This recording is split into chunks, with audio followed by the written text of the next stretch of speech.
Welcome back to Unapologetically Progressive. Thank you for joining me here at the channel. Now, today we're going to have a little bit of good news. We're going to talk about some news stories that came across the newswire over the last few weeks that I've been kind of MIA here on YouTube. And we're going to talk about some of the good things that happened. And I don't know if all of these have any updates because I have looked. I cannot find any updates on them. So if you hear anything that I have inaccurately discussed here, or if you think that there's been an update, please link me to that down in the comments down below, because I would love to be able to find more information on some of these things. Now, we're going to start off with the U.S. Senate. About 3 weeks ago, there was a bill that was going through Congress to ban transgender women and girls from sports entirely, with no exceptions, and no caring about what the particular governing bodies of those particular sports wanted done. Right? This came on the heels of lots of Senate discussion, and even one person being asked by the NCAA being asked directly at a panel, how many transgender athletes are there out of all the athletes? And he's like, well, there's 510, 500 to 530,000 athletes, and there are less than 10 transgender athletes in college sports. Now, the fact is, a lot of transgender people just don't get into sports. It's for whatever reason, right? Maybe it's because of all the hatred that they get. Maybe a lot of people in the community are just scared to be a part of any kind of sports team. Right? I'm not sure exactly why the dynamics are the way they are. But Democrats stood up and blocked a bill. They did not allow the Republicans to reach cloture, which I think I may have discussed in an earlier video. But that's one bill that was blocked before it could pass. In other good news, the ban on transgender people in the military has been blocked by a federal judge. And I think this is really good news, right? Because there are trans people that want to serve in the military. I don't understand it, but hey, to each their own, right? Everybody has the things they enjoy doing that they think are worthwhile. And if people feel serving in the military is worthwhile to them, who am I to tell them it's not?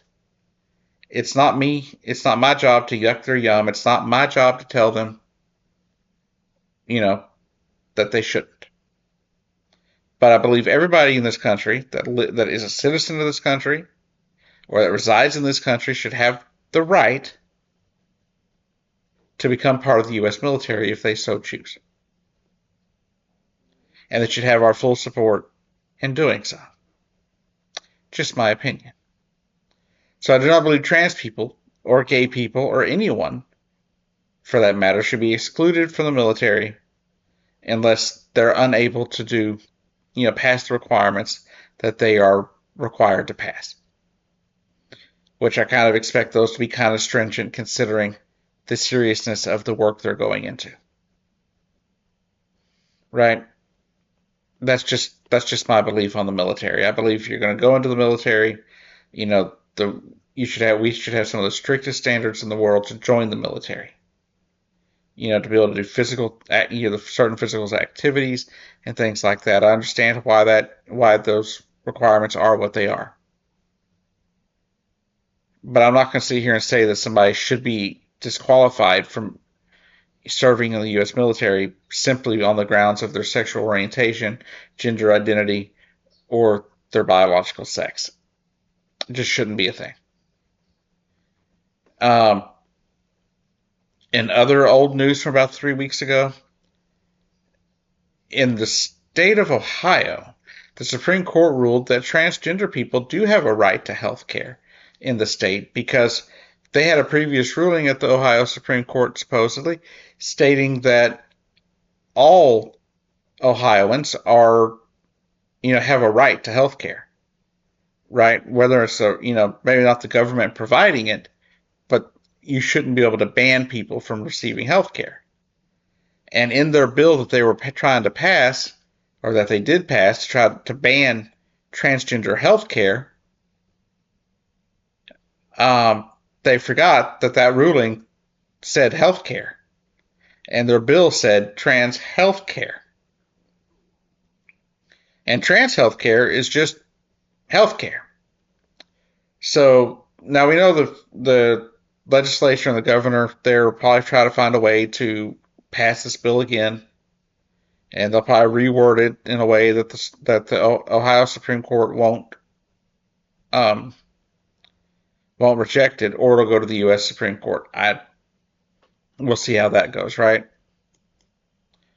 Also, 2 judges have blocked Donald Trump's executive order that would have banned funding for trans youth health care at certain hospitals. Now, the fact is, there are trans children. Because every trans adult you've ever seen, ever heard of, was once a trans child. Every single one of us. And those children need help. They need care. They need to be able to see, a psychologist. They need counseling. They may need medical intervention at some point.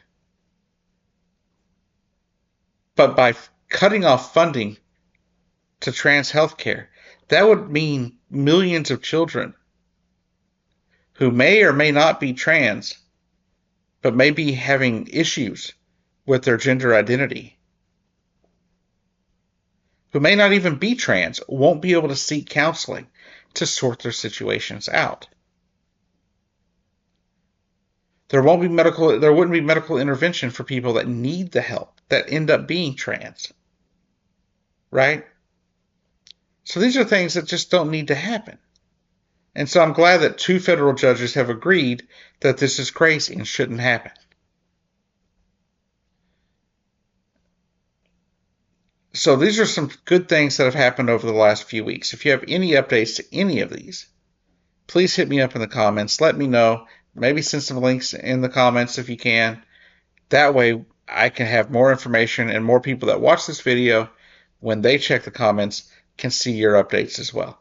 Anyways, thank you for watching, and I'll see you down the road.